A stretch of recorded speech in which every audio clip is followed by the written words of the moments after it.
doing it. You supposed to be happy you sitting there with Kid L. Why you mad? The Kid L Rocking and podcast. rolling. The legendary Mikey Eckstein is in the building. How are you doing today, man? I'm doing pretty good, man. I see you at all the festivals. I see you at all the events. I seen you. I think the first time I met you in person was the creators of the creator con that Chanel threw. Yeah, Chanel, my little sis. And then I seen you at Brickfest as well. Yeah. And I was like, I already have heard so much about you before, and I was messaging you forever ago to come on the podcast. I was like, You were? Yeah. Oh, yeah. I was hitting Yeah. you up forever ago because I already know. I've heard so many stories about you from so many different people about your contribution to the hip hop scene in Detroit and the entertainment scene in Detroit, and we can talk about the mainstream level as well. Sure. But just to give people your background, let's start with day zero. Where is Mikey from? So I grew up in Ann Arbor, Michigan. So I grew up in Ann Arbor, which is a pretty diverse town, and I was an only child. My parents were from a small town in Ohio. They were the ones that made it out of Ohio. Like my dad got a management job at a Pickaway shoe store, but my mom answered the phones at the Bank of Ann Arbor. It's not like I got a huge jump start in my career with some connections or shit. But I think I learned to my parents were super cool, especially my mom. They supported everything throughout my career. Even as a young child, I started working when I was 9. I got a paper out and worked ever since. But I got along with everybody. Ann Arbor's a very diverse community. I didn't really think about race until I remember, I think I was second or third grade, and we were visiting family in Ohio. And I'm in the back of the car, and I'm looking around. I'm like, Mom, Dad, why were all the black people back there, and it's just all white people over here? And where's everybody else? They're like, well, son, where we live, it's not really, it's a little different. Because to me, my homeboys, I'm talking second or third grade. It was Japanese kid, Muslim kid, mixed kid, black. It was just my crew. So I kind of got along with everybody. I didn't judge anybody. As I got older, I was the one who was friends with the freaks with the literally 9-inch nails through their fucking hats, and the jocks, the prep kids, the hood kids, whatever. I just got along with everybody. I just kind of started hustling when I, from age 9 on, and in Ann Arbor. And when I was in high school, I was friends with a band, and right when we got out of high school, is when I realized wow, you guys are actually really fucking good. They were called Funkelligence. So imagine if George Clinton and the Roots had a baby, right? I was like, you guys are actually good. And they're like, yeah, we were talking, we wanted to see if you could use some of your older connections and book us into some bars and some gigs and shit. And I'm like, all right, cool. I'm always up for a challenge. So I started calling around, and, you can imagine, it wasn't easy, a bunch of teenage kids, hey, man, I didn't know what the fuck I was doing. And this was 97, 98, so it was pre-social media. When we got a website in 99, we were state of the art, man. We were the shit. But it took a minute for them to the bars, take it serious and say, okay, we'll give you a Tuesday night, So I picked up all the magazines, the Real Detroit, Metro Times. I started calling them hey man, I got this band. Can you write about them? They're like, yeah, can you send us a press kit? I'm like, yeah, no problem. What's a press kit? I didn't know what the fuck. I'm like, let's put posters up everywhere. So we came up with this just simple, we had a font for the band, the date, the venue, and we had these fluorescent color 11 by 17s. I just put them up everywhere. Dope. And we started selling out, the Blind Pig in Ann Arbor, after a couple shows. And I'm like, well, shit, I need to. All right, I need to get, we took over Ann Arbor. What's next? So I literally went to St. Andrews, and I think I knocked on the door. I was like, hey, can I hand out some flyers or something? By the way, here's my people's tape or CD. And then the gentleman, his name was Mike D, who was the manager, the GM at the time. And I was like 19, and he kind of took me under his wing. And one night we had a show, and he asked me if it was Ghostface Killer from Wu-Tang, and he was like, "Hey, could you do me a favor? Could you go pick up Ghostface?" And I'm like Ghostface Killer? I'm like, I got a Saturn, dude. He's like, I don't care. I just need to go have him picked up at the hotel. Him and his manager. I'm like, hell yeah. Like, I mean, I literally probably just turned 19. I'm like, okay. So we get back to the venue, and he's like, yeah, usually we pay people to do that. It's called a runner. I'm like, you want to pay me to like run errands for these people? And like, okay, cool. So then I started producing shows for, the company was called Ritual at the time. It ultimately became Live Nation. Oh, wow. Right? So Live Nation came, you know, they bought up all the independent promoters, essentially. It's a big conglomerate, and my checkbook changed every year. But I was producing shows when I was 20. Wow. So I was running the shows at like St. Andrews, the State Theater, which is now the Fillmore, you know, Clutch Cargos and stuff. So I was writing the checks. I was advancing the shows, hiring the lighting guys, the sound guys, you know. But if there was alcohol that was on the rider that wasn't in-house, I couldn't even buy it. But I was like running the shit. So I would have to hire a runner to go get the alcohol that was on the rider. Wow. And that was interesting, you know.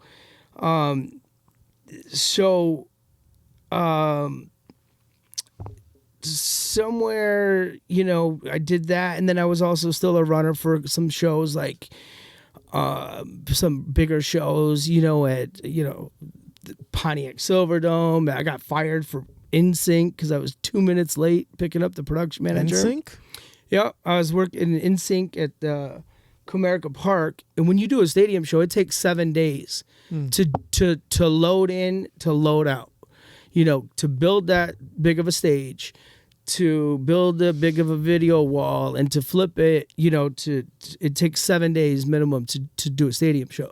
So usually when artists are on tour and they do stadiums, they usually have a minimum of 2 crews. So one setting up while the other one's tearing down and loading out, right? Some of them have 3 crews, you know, stages and stuff. So it's a massive production to do a stadium show. But I was 2 minutes late to pick up the production manager, and he fired me. I got him back though. When he fired you, how did he do it? Did he just say you're He done? didn't. I literally had to pick him up at 8 a.m. at the Renaissance Center, and I was there at 8:02, and I called essentially my boss, Gary Meyer, at Live Nation. He's like, hey, he came out, he didn't see you, he jumped in a cab. Wow. I'm like, all right. He's like, calls me back a couple minutes later. He's like, yeah, he fired you. I'm like, Wow. Fired me? He's like, this doesn't reflect on you. I'll have you work the overnights. You know, don't worry. I'm like, you know. Let me ask you this: if cell phones existed and you guys were able to communicate, No, we had cell phones. Oh, Yeah. So he just was an asshole. He just was an asshole. right. Okay. Instead of like calling saying, you know, hey, where's your guy at? Or can I have your driver's number? No. And the thing is like, Does the 2 minutes in your professional, as much as you've accomplished in your career, does that 2 minutes matter? Like fuck, I manage rappers. 2 minutes? Like, that's early. You know, hell no. No, this dude was just an asshole. Okay. But I got him back. How'd you get him back? So, there we did, you know, a couple years later, he came back with one of the solo artists from NSYNC, and I was producing a show for Clear Channel, which is now iHeart. It was on the Kobo roof, and it was like Kanye West and Juvenile and Trick and one of the solo members from NSYNC and somebody else. Guy didn't fit, but when I saw the production manager's name, I was like, okay, you know, okay. So I made his day hell. Like, he didn't remember me, but like, I changed the set times. I put him between like Juvenile and Trick, Wow. right? Like, I put his dressing like in a closet. Like, I made his day hell. That's just a lesson for everybody. Yeah. Be respectful and Seriously, kindful, 2 mindful, minutes. Like, seriously. Yeah. Like ending somebody's career or trying to end somebody's career over 2 Dude, minutes. you know is how much I ridiculous. needed that money then? If he gave you a speech and then did it, I would have gave him more respect. Like if he was like, "Listen, man, this is the way that I'm trying to teach you a lesson about the entertainment industry," but he didn't even talk to you about it. He just was like, "That's it." Yeah, just didn't even tell me. Just called my boss and was like, "He's fine. I don't want him back." Like, you know. Yeah, that's wicked. So whatever. Yeah, don't, somebody starts somewhere. And look, my old interns have became mayors, have became fucking talent buyers, owners of venues. Like, people start everywhere. I always start with the level of respect high. I don't start low, condescending somebody or thinking and letting it grow. I always give somebody, I don't care who it is, the ultimate respect. Let them drop the bar. Right. But yeah, what we were talking about. This is during your time where you're becoming your own show, but you're a runner still at the same time. I was still running for bigger shows and stuff. Like I had to take Steven Tyler to, Somerset one day, which was cool. Just like cool stuff. But in 2001. We did D12's album release show at St. Andrews, and in the meantime, I was still developing the band Funktelligence, right? The band from high school. Like, imagine if George Clinton and the Roots had a baby, right? Like they were dope, dude, so dope. But we were hard-headed kids. We were like, we don't need a fucking record label. We don't need a producer. Yeah. We're gonna be like Dave Matthews, man. We're gonna do it on our own, like.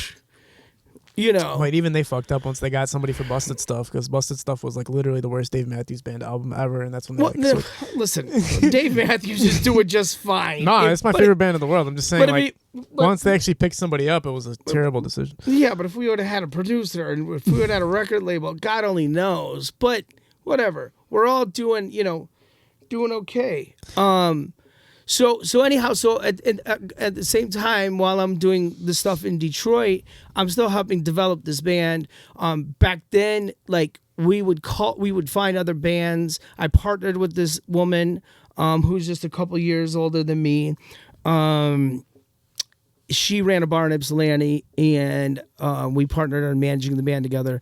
And we would find bands in other markets that were like our band. So we would swap shows and kind of like tour a bit, throughout the East Coast, South, and all of that. And so we did D12's album release. Was it Devil's Night? Devil's Night, yeah. And which I'm a huge Eminem fan, like this is dope. I'm a fan of rap. So after the show, I was like, hey. Oh, he wants you to straighten your mic out a little bit. Can you turn it toward you? Yep, there you go. Yep. Yeah. So after the show, I was talking to their managers. I was like, hey, like if you guys, need a road manager, I've done both sides. Like I've produced shows and settled, and I've also tour managed, the Funktelligence band. No. I'm like kind of bullshitted a little bit, but like, and I remember they were like, okay, I met with them. There were two guys. Shout out to Mark Hicks, man. That's my guy. I love Mark Hicks. So I met with them, and he's like, oh, Sue. He talks funny. Ah, Sue. Okay. Yeah, see, we're going to be in touch, And I remember the day I got the call, it was one of the coolest days of my career, because I was still young and I was a runner. I think it was the day I took Steven Tyler to Somerset, because I was doing Aerosmith at Pine Knob. Wow. And I remember Kid Rock came with Pamela Anderson, and I was like, holy shit. So everything's coming together for like the D12, like everything else around you is already doing magnificent, and then well, yeah, D12 was just about to come out with their album, so this was after their album release show and before the tour, so it gets even better. So like I saw Pamela Anderson for the first time in person, and I'm like, wow, that's cool. And like then M came, wow. and that's when he played "Sing for the Moment" for Steven Tyler. got his blessing. And then Kid Rock, there's some other things I'll leave out, but Kid Rock ended up doing Walk This Way with Aerosmith. But I got the call saying, hey, you're going on tour. We're going to take you out. We negotiated my rate. Then I think the next question was literally, what size vest do you wear? Ooh. Like, that was the next question after I agreed. And when you think about it, we didn't wear vests as fucking jokes. We didn't wear vests as Louis Vuitton cool shit. When you break down like the Shady Records shit in Detroit, I mean, Detroit in general, but like back then in 2001, like St. Andrews was off the hook. Like, I mean, we had club nights on Friday nights. You had Legends next door, which was a club at the time, not a strip club. And, fights, shootings, people like that. It was just whatever, Right. However, when you think about the Shady Records, the vest thing, it wasn't like, it wasn't a joke. Because when you break it down, look, Bugs got killed. Right. Proof's dead. Okay. I believe the 9 guy was shot in the leg. I believe. Don't quote me. I think Bizarre's wife had been shot. Obi still got a bullet in his head. M had his 2 gun charges. Yeah. 50 Cent. Okay, so it was definitely it was some shit. And then so Tour Magic D12, and then this is when like Trick was that guy. And I remember there was a DVD that came out. It's called Street Life, and Trick was on there, and like I heard about Trick, and then I seen it in action. Like I was actually training to produce shows for Live Nation during the Everlast concert. Oh my God. So I was like, hang on one second. If everybody doesn't know, Everlast was like making country rap music. It was actually fire, man. He had the What It's Like song. Your shit was heat. And he was in House of Pain, jump around. And so, so I was actually training to produce shows, and I was like, oh, this is gonna be a good one. Like he's got a semi, and we're playing St. Andrews. Like that's a lot of production for a small venue.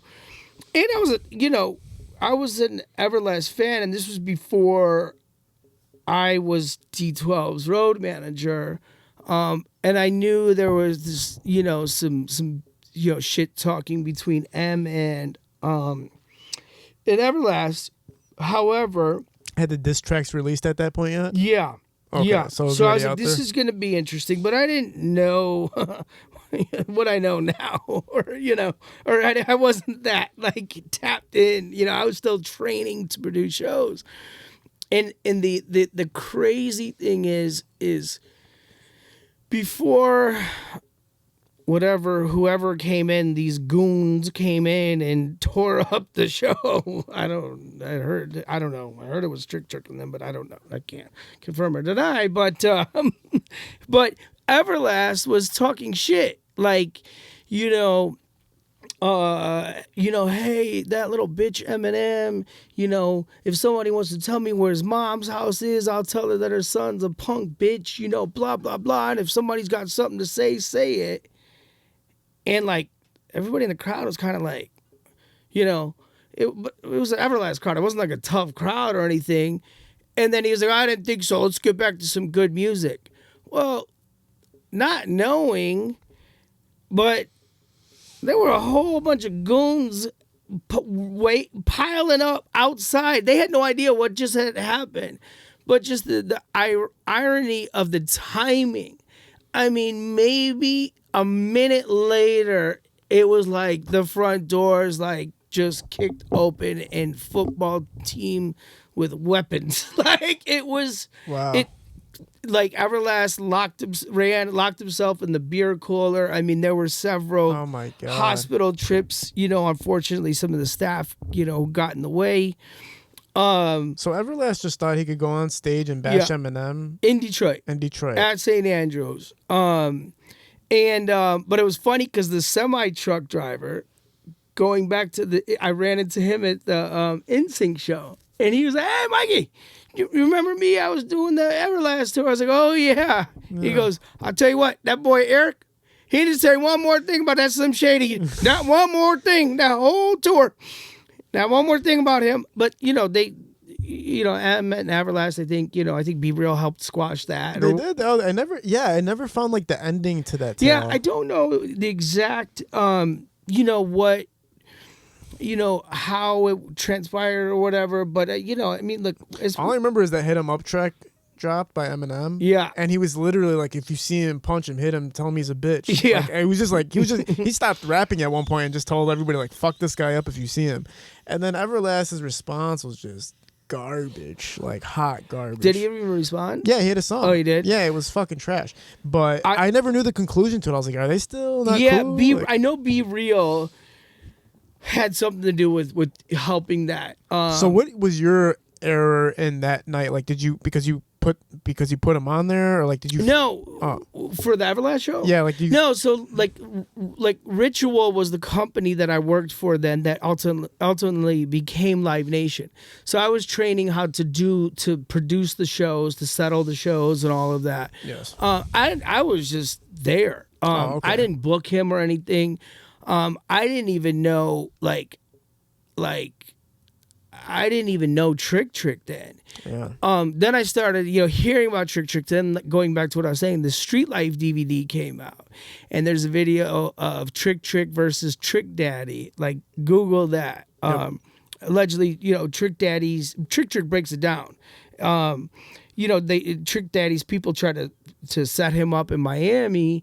And Trick tells the whole story. So when Trick Daddy came to Detroit, like basically Trick Daddy told him to go ahead and do whatever, fuck that, whatever. He needs to change his name. It's too close to mine. And Trick's like, okay, motherfucker, So they, the Goon Squad, and it's on video online. They let Trick Daddy know what time it is in Detroit. It was about 100 Goon Squad cats, and they fucked him up at Legends. So that was on the DVD. So I want to ask you a question, because we're talking about kind of being territorial of certain things in Detroit, like you protect the name, and I know you protect the artist in the city, you protect the name of it, and like this recent situation, just to cut into it real quick, like even Natalie Nunn coming out and saying she runs Detroit. When you see something like that and you think about something like, okay, everybody's defending Eminem, or everybody's defending Trick, or everybody's defending the city's title and its name. When somebody like Natalie Nunn comes out and says she runs Detroit, whether it was a skit or it wasn't a skit, it goes massively viral. When you see something like that, is that something that if that happened back in the day, it would have been handled differently? Because now it's like kind of a joking, like, all right, whatever, like you got off, whatever. Look at my son shaking his head.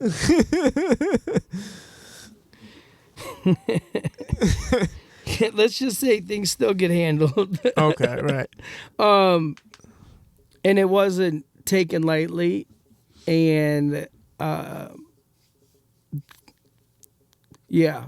She got phone calls that you know about that we can't talk about, obviously. Let's just say they left pretty quickly. From what I heard, after that. But yeah, Detroit doesn't play. And like right now, I've been through an era, I've stepped over plenty of bodies. I've ducked, bullets, I've seen it all. My God. I've seen it all. We were the token white boys carrying the guns in the club. One time, we would always put the guns in the guys respected St. Andrews because so the guys would put the guns in the safe. And I remember one time one of Trick's guys carried a Desert Eagle, which is like a fucking hand cannon. And I thought I was cool. I put it in my pants, and it dropped my dropped my sweatpants to the floor. And I think, like M was with us and just started dying laughing because I thought I was cool. Like, They didn't try to make you as Cheddar Bob in the 8 Mile, did they? Huh? Or you weren't Cheddar Bob in 8 Mile, or did they try to putting the gun in the pants and fucking? Oh, Cheddar Bob? Yeah. No, I never shot myself. Oh, okay. But definitely, it was different times. But people. My point is this is like the first time, like I'm very indifferent about the whole baddies thing, and I'm not gonna trash talk anything. But like this is the first time too. Like Detroit, we want to keep a good name too. Like this is like one of the first times, like, and me be doing this for 25 or 26 years now, that almost every rapper can walk into the same building, pass each other in the studio, and be cool. Right. Like, trust me. Like, I was there in the middle of the Eminem, Royce and Royce and Trick, Royce and Proof, pulling guns on each other and drawing down on each other in Greektown. It's always been, whether 42 Dougs and Sodders or whatever it may be. But like Detroit, we're finally at a time where it's like, damn, everybody can be on the same stage in the same building and not have to so. Detroit, we want to keep that reputation and stuff. But, I don't know.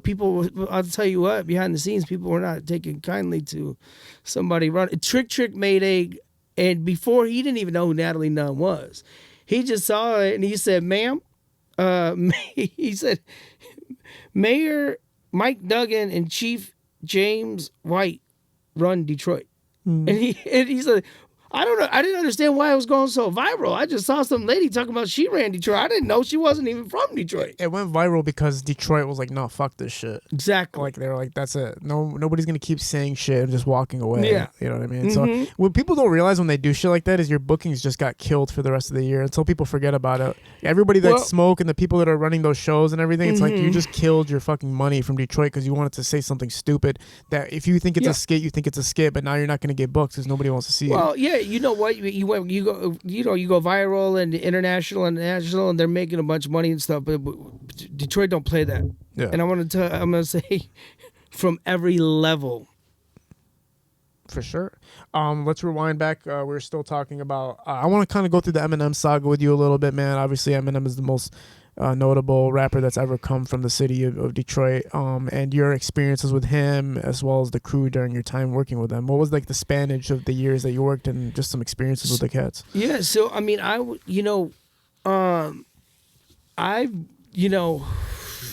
came in like 2001 as D12's road manager, and still do stuff from time to time, get the calls. Like, I'm just kind of, I never know what when I answer my phone, I never know. Nothing surprises me anymore. But, going out with them initially, like I said, when I got that call, like that day, like that I saw Pamela Anderson, that I took Steven Tyler to Somerset, that Kid Rock was there. Like, that was like a kind of game changer for me. Like, I remember walking on the tour bus for the first time, and one of D12 security, my guy Dolo, shout out to Dolo, he was also a security at St. Andrews. So, like, I like my homie too, and getting to know the guys, and it was wild. It was wild times, and Proof, man, God bless him, but there wouldn't be Detroit would not be what it is without Proof. Like, there'd be no Eminem without Proof. Proof was in the Goon Squad. Like, Proof was the epitome of the middle of backpack rap, Dilla, and Trick Goon Squad. He was in both. He was in a group with Dilla and like 5Ella, and then he was also in the Goon Squad. So he was like the glue. So he taught me a lot. He, getting to spend several years with him was wild. Proof was a wild motherfucker, man. Yeah. I was with him Thursday, Friday, Saturday, Sunday. He got killed on Monday. God. Yep. And I just remember I had this girl stay the night at my house, and I was so like fucking pissed that she was staying at my house, and I wake up, I miss a couple calls. Like she slept on the couch. I went in my bedroom, and I wake up, and I'm like, I look at my phone. It's like 5:30 in the morning, and like my ex-girlfriend called, somebody else called, then my parents called, and I'm like, hello, like what's going? My mom was like crying, like, I'm just so happy to hear your voice, because it hit the news like immediately, and all it said at that time was a member of D12 has been shot or killed, and another person was shot, so in critical condition. Keep in mind, I was with Proof Thursday, Friday, Saturday, Sunday. This happened on Monday night, so my parents were just relieved to hear my voice. Like, I was in shock, and I remember some the Goon Squad guys were on their way to come and get me. So we went to the hospital, and it was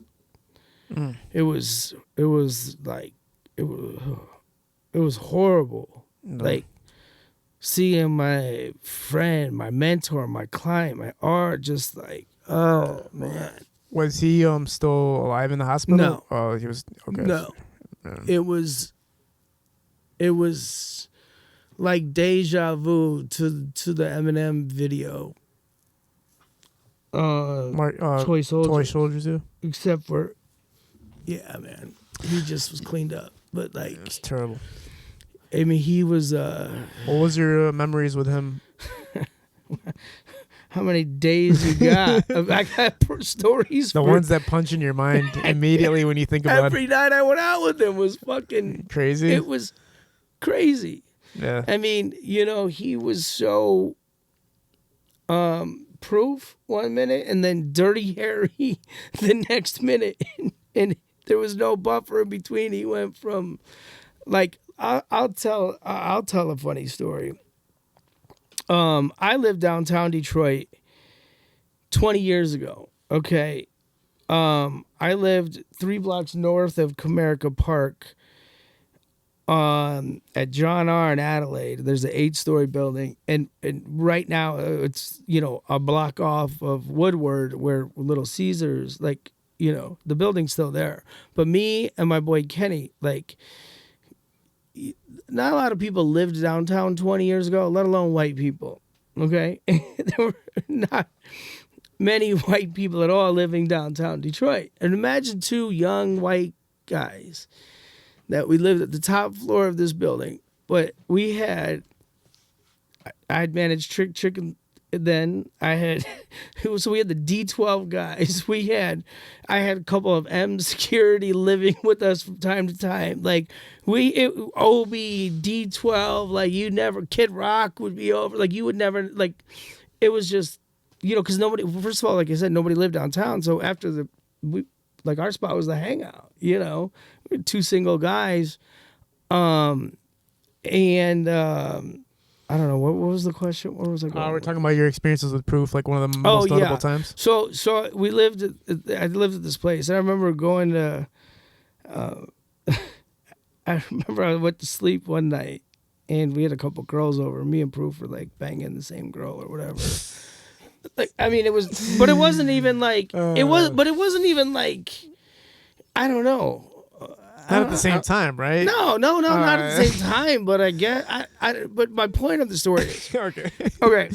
But it wasn't even like a competition or anything. It was just, it wasn't even like, bro, what are you doing? Like, it wasn't even spoken of. But this was how funny like Proof was. Like, I remember waking up the next morning. He's like cleaning my house, like cleaning up, and, like. But Proof was just crazy like that. It was like nothing like out of the ordinary, and I'm like, thanks, And then the girl, she was gone, but one of the girls that was hanging out she was like, she calls me the next day. This was Proof had already left, or he was sleeping or something. She's like, I'm so sorry. I can't believe he did that. I can't believe he did that. I'm like, did what?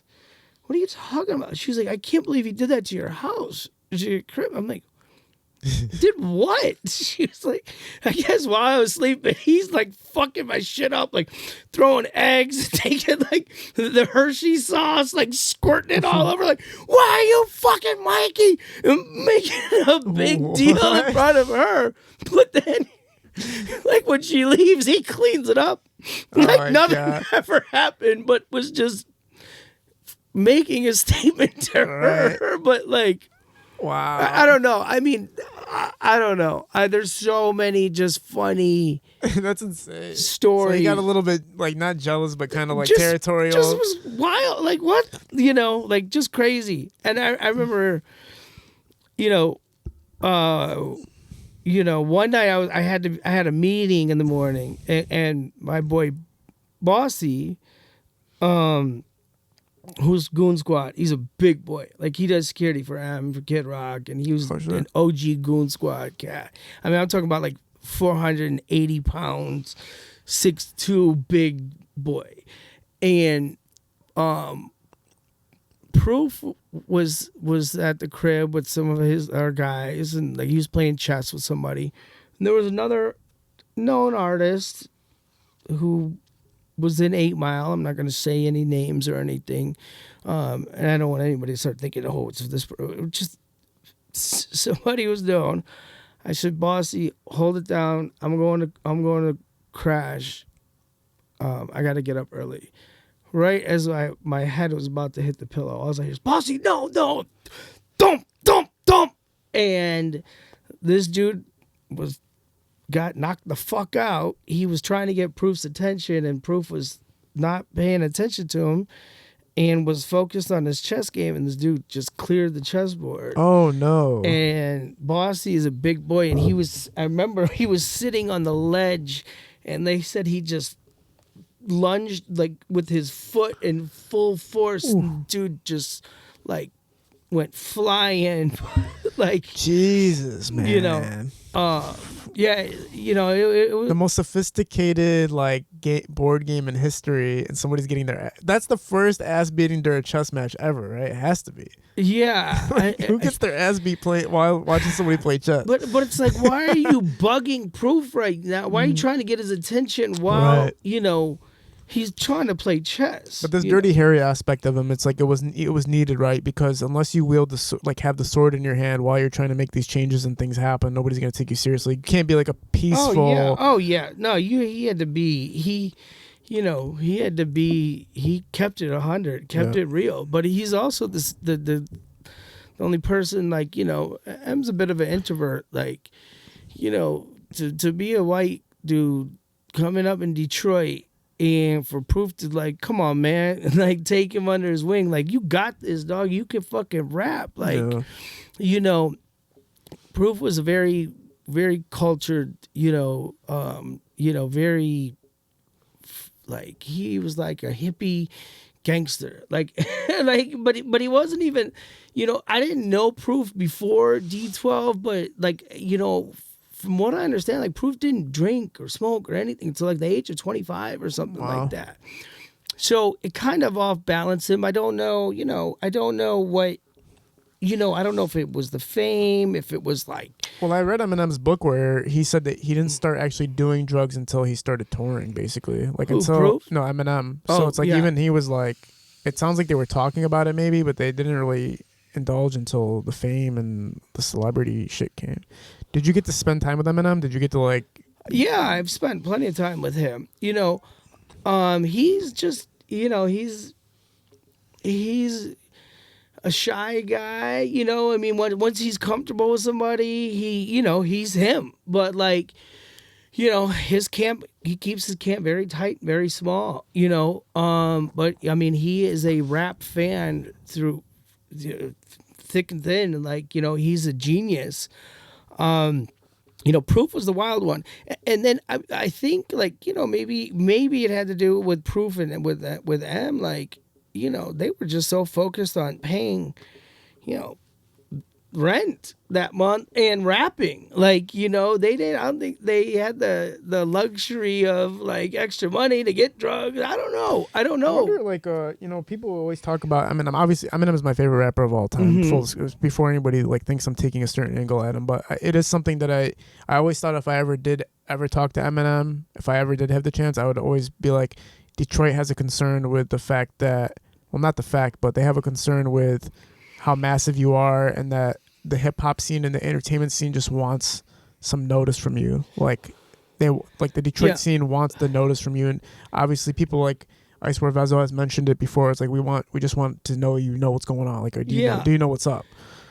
M's definitely got his ear to the streets. You know, I haven't talked to him in years. You know, he knows what's going on. You know, I think Royce is a bit of a liaison too, but M is a rap fan through and through. You know, he knows what's going on, and you know he does a lot. Like, he's done a lot for the community, for the city, and you know I think he does too still, but just doesn't put his name on it and stuff. But I mean, he's an incredible. I mean, he's to me the best lyricist. Oh yeah. All right, Nick, are you good? You got Oh, he's gonna fix your microphone. You know what? I'll tell a story. We did. We used to kind of. Proof and M were their birthdays right around the same time. Right around actually this time. I think they're like 13 days apart or something. But it was always who could, you know, throw a surprise birthday party. Like M, we did we put together a birthday party for Proof that was supposed to be a surprise party. Like, it was at Club Envy, and I'm like, this is so obvious. Like, you don't just say, hey, Proof, let's go to the clubs, like, right around your birthday, you know. But Proof came in, like, surprise, like, we rented, you know, like, pool tables and stuff. However, me and Proof put together the illest surprise 30th birthday for M. We got him really good. We staged a rap battle between Proof and Cannabis. Okay. I had made flyers. Somebody just posted it the other day. We actually made flyers like St. Andrew's Hall. I think we put like the XXL logo on it, and I had the phone number to Ticketmaster. And Proof told me, I don't know how true it is, but M actually called, and I had, you know, I was producing shows for Ritual, which was Live Nation then. So I had my guy Reggie at Ticketmaster. Because I'd have to call to get the audits for every show.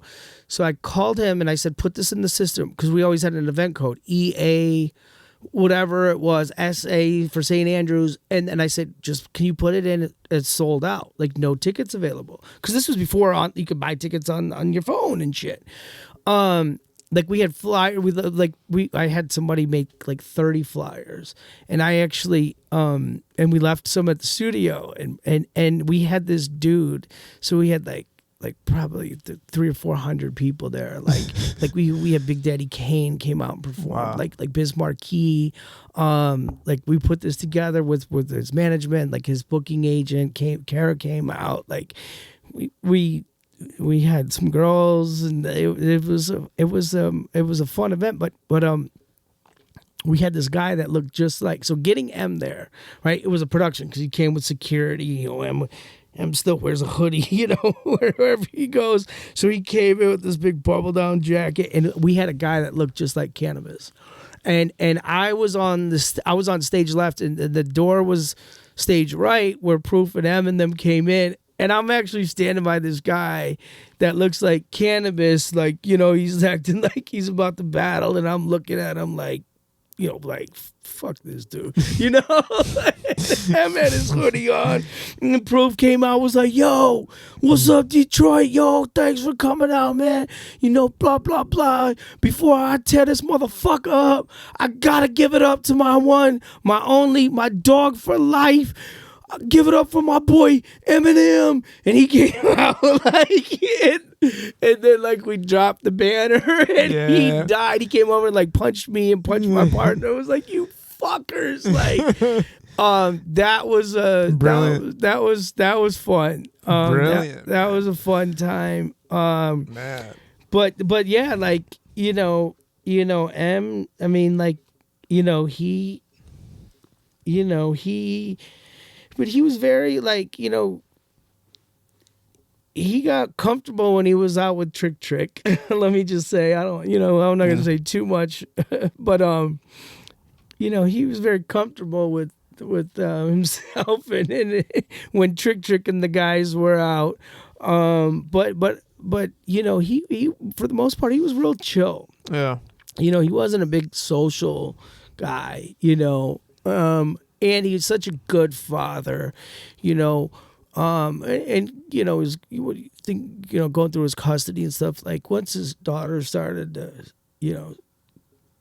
understand the news and understand what was going on. That's when I think he really started to, change, Tone it down. be more responsible and stuff. Yeah.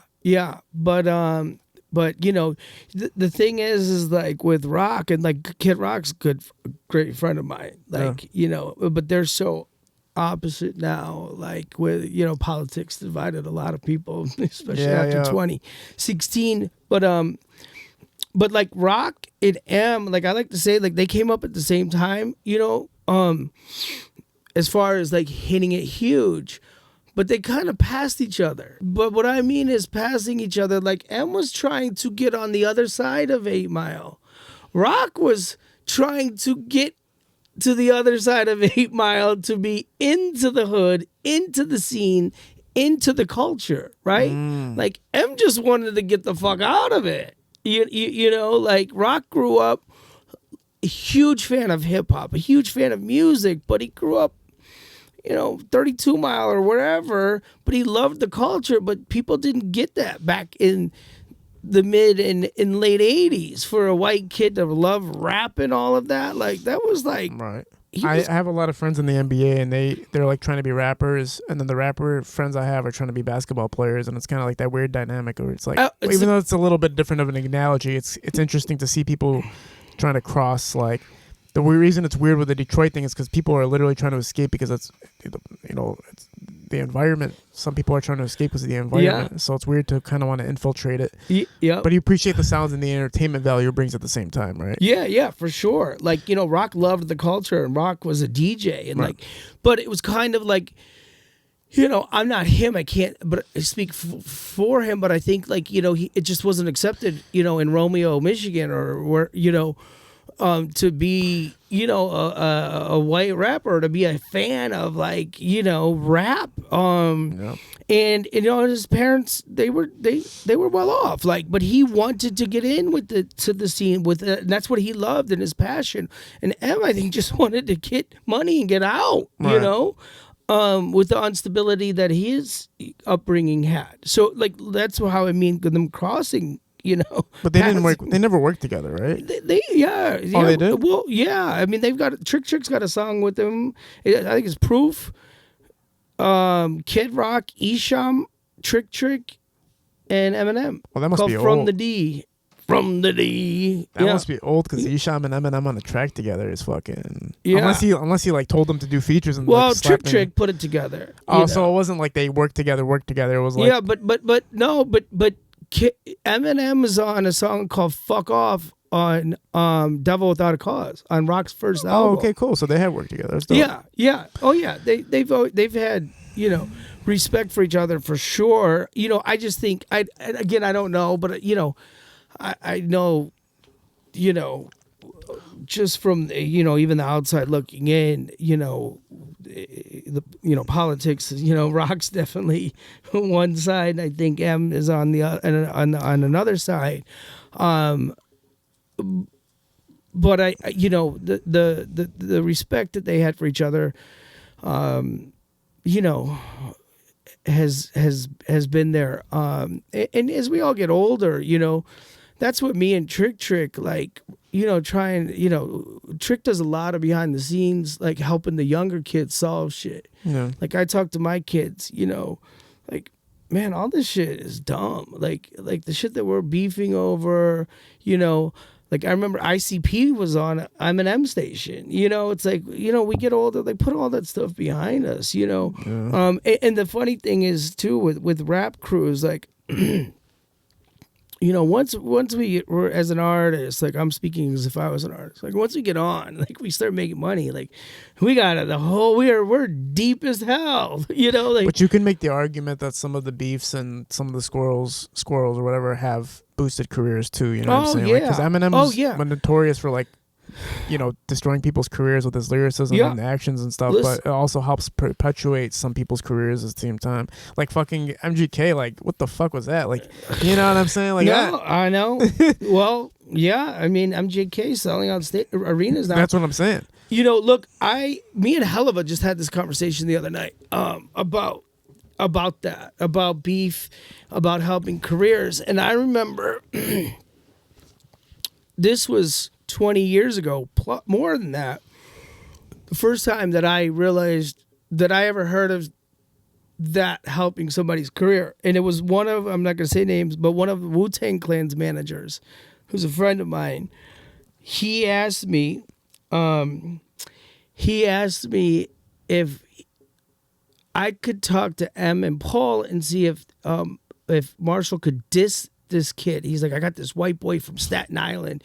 He's fucking sick. But you know, if you know, could we see if M could diss him? And I'm like, I was confused. He was like, I think it would help his career. You know, if M dissed him. And I'm like, probably would, but yeah, I'm not gonna go ask M and Paul to go diss this kid. But I'm like, but that was the first time that I kind of sat back and thought, like, damn, this shit does help. I do remember after like M had a problem with dilated pupils, and I remember, or it was Cage. Cage, the rapper Cage, he was booked at St. Andrews, and I was doing the show. And this was a little bit after the Everlast thing. And I remember me and the St. Andrews security pulling dude into the office and just saying, hey man, this is what happened last time. Okay? Like, you're on your own. We're not going to tell you what you can and cannot say, but we're just going to tell you this is how many ambulance trips. This is what happened the last time somebody dissed Eminem on this stage. And like this dude, I never seen somebody smoke a cigarette so fast in their life. It was like, he probably had it all prepared in his mind. He's like, yeah, because it was a part of his tour, I guess, from what I was told. And again, this was so long ago. It wasn't like you could just go to fucking. That's why he was determining while he was smoking. Yeah, like, he do was I thinking do this or like, do I not oh do this? shit. Okay. I just hit up Booked Up podcast about that. Booked Up was saying a lot of shit about Detroit. All respect to his podcast. Who's that? He's a Booked Up podcast. He does a lot of interviews all over the country. But Bootleg Kev. Sorry, I'm not Bucked Up. Bootleg Kev. Are you familiar with Bootleg Kev? He's a pretty big podcast in America. I know the name. Yeah. Yeah. But he was talking about some stuff about Detroit and stuff like that. And I literally hit him up today. I was like, is it cool if we promote the stuff you were saying about Detroit, even though it's kind of on the negative end? Just because I was like, I don't want anything like to go south your way. It's kind of like a courtesy call, like what's going on. But I feel like if artists just communicate that, like, hey, like I might go a little bit off the rails with your name, but nothing too crazy. It's better off than doing it by surprise, right? Like this guy's going on tour bashing Eminem. That's not really the smartest like way to right. to Well, push for it, especially not in Detroit. If you're gonna visit Detroit, especially. I know me and you could probably have are you gonna come back on again? Or is this like an exclusive one time Mikey? No, interview? I'm down. Like, listen. I know like, you got the trick. You got to call Trick back. So no. I can trust me. I can call him. I'm good, man. Okay, no. sure. I can call it. No, Trick and I. That's fine. He was just on the phone with you before, and he was like, "I'll call you in an hour." So I was like, "Okay, I don't want to fuck up your shit." No, trust me. Me and Trick. That's my dog. Like, you know. And it's funny because going back to what I seen Trick allegedly was him and the Goon Squad in action at the Everlast thing. When I heard about it, when this DVD came out, I'm just like, damn, this dude, man, these guys just, you know. But his song "My Name Is Trick Trick" came out and was on the radio and was popping. And Proof was like, "Yo, Mikey, put Trick Trick on all my shows," because I was doing Proof solo shit. And so we put Trick on the shows, and the song started blowing up. And I remember vividly, we were at St. Andrews, and I seen it. I seen Trick go, "Hey, Proof, hey man, who's doing all this shit for you? Who's getting you all these shows? Who's doing all this shit?" And I turned and ducked. I tried to hide. I tried to fucking. I'm like, "Oh no, I don't know." I'm like, "Oh no." And he's like, "Hey nephew, I need to holler at you." I'm like, "Fuck, I love my family." So he's like, "Yo, me and my brother are gonna pull up. We want to meet with you on Friday." And I'm like, "Okay." Like, I'm a white kid from Ann Arbor. I'm not, claiming to be any gangbanger tough dude, none of that shit, period. But I'm like, what do I tell this dude? Like, what do I say? No? What do I say? Okay, and we do some 5-year fucking crazy contract and we don't get along? Like, right. So I'm like, you know what?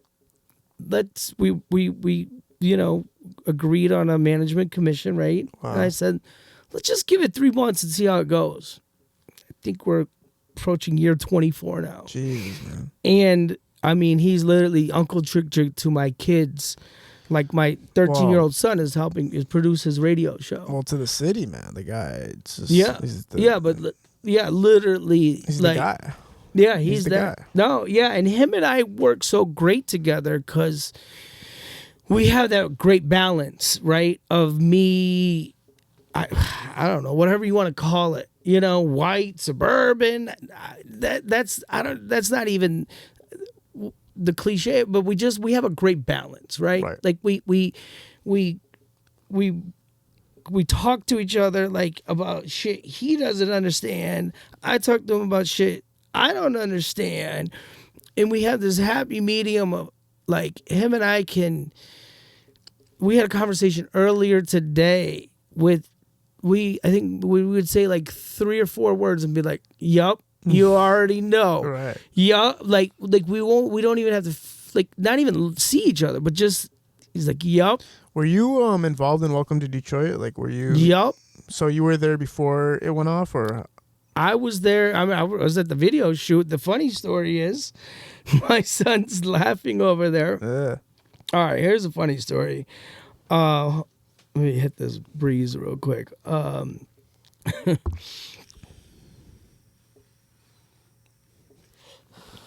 So the funny thing is, for Welcome to Detroit, we shot the video at St. Andrews.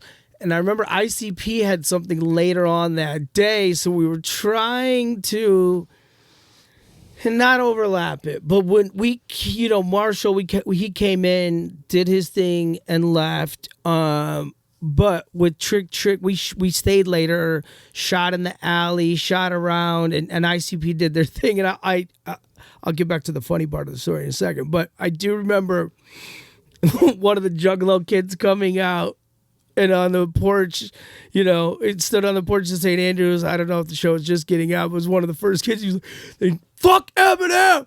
Fuck!"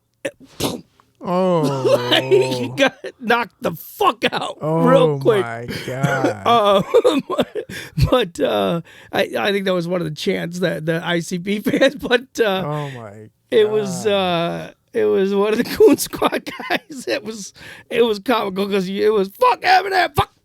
And did anybody ever go to jail defending Eminem? Like, did anybody ever go to because Goon Squad just beating people's asses? I know that shit because I'm around Scoop, so I see what happens with people when they get close to his ass.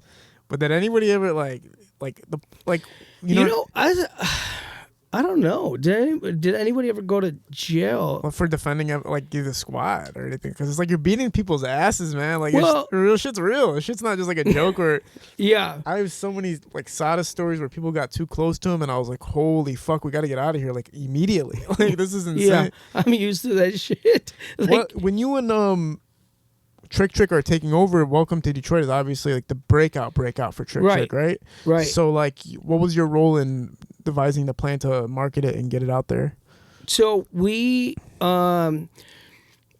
pushed it. We did the Anger Management 2005 tour. Right. With them and it was crazy because Pitbull was on the tour and we had Trick and Pitbull doing radio together. And I remember somebody brought up, well, hey, how do you guys feel about doing radio together? It was some slick ass radio station. It was like, and Trick Daddy is Pitbull's man's. And I was like, oh no, Trick's like, this motherfucker can get it. You like wait for what he says, and Pitbull was a G about it. He was like, that's between those two grown ass men. Whatever happened between them, you charge that to the game. And I was like, whew. Like, so we went and we pushed it, and we were kind of hoping it was going to be like it's a Detroit anthem, and it is to this day. I mean, we did we did the Lions home opener, and it was amazing. And look, California Love worked, like. Welcome to Atlanta worked. And it's known. I don't think it did what we wanted it to do outside of Detroit, but I mean, it's definitely never gonna go away as a Detroit anthem. No, it's still to this day, right? Yeah, but going back to the funny part of the video shoot was, I had to go pick the girls for the club scene. Like there were a ton of girls, beautiful women, and we had them in like trailers or dressing rooms or whatever. And I was and actually my ex-wife was there before she was my girlfriend, ex-wife, anything. I skipped over her and her best friend because they were wearing a t-shirt that didn't really fit the vibe, but my kid's mom still throws that in my face that I didn't pick her to be in the video. Somehow she was in it for a second. It wasn't because it just didn't fit the vibe, but yeah. I ended up marrying her. Wow. And divorcing her. But did she at Brickfest with you? No. Oh, who's that? Who was that? Your daughter? Maybe that was your daughter or something. I couldn't. It was another person with you. Huh?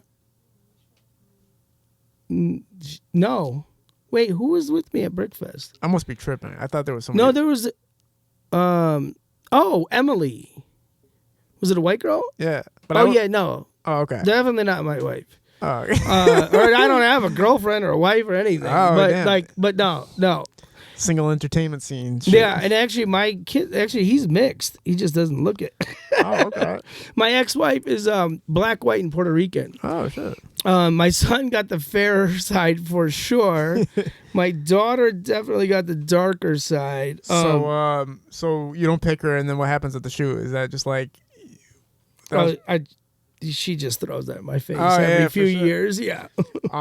You guys. I mean, you're one of the men behind what the power force is, behind what Trick's accomplishments is in Detroit. A lot of people don't get to hear your name too often unless you're in the rooms that matter, right? Well, yeah, I'd like to keep it that way because you would think I'm a badass bitch on Instagram with the DMs I get from artists and producers and up and coming, which I love, but I can only do so much. Well, no, man, but it's important because people like you are what's helping the gears turn, right? And like nobody knows about it all the time, but I say I can't sing or model, so I got to make shit happen. Right. I mean, I feel you on that.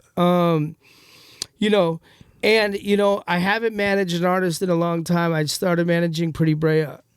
Dope. And I started managing her back in, just a couple months ago. Yeah. I love her and hate her at the same time. No. Pretty Brayah is incredible. Brayah. She's a fierce of she's a force of nature. She's a monster. I love her. I want to. Is there anything you want to? I know I want to get you back on for a part 2 because I know we have so much more to unravel. Yeah. Is there anything you want to shout out before we sign off? Yeah. So I'm partners in this hip hop app called Headlights Hip Hop.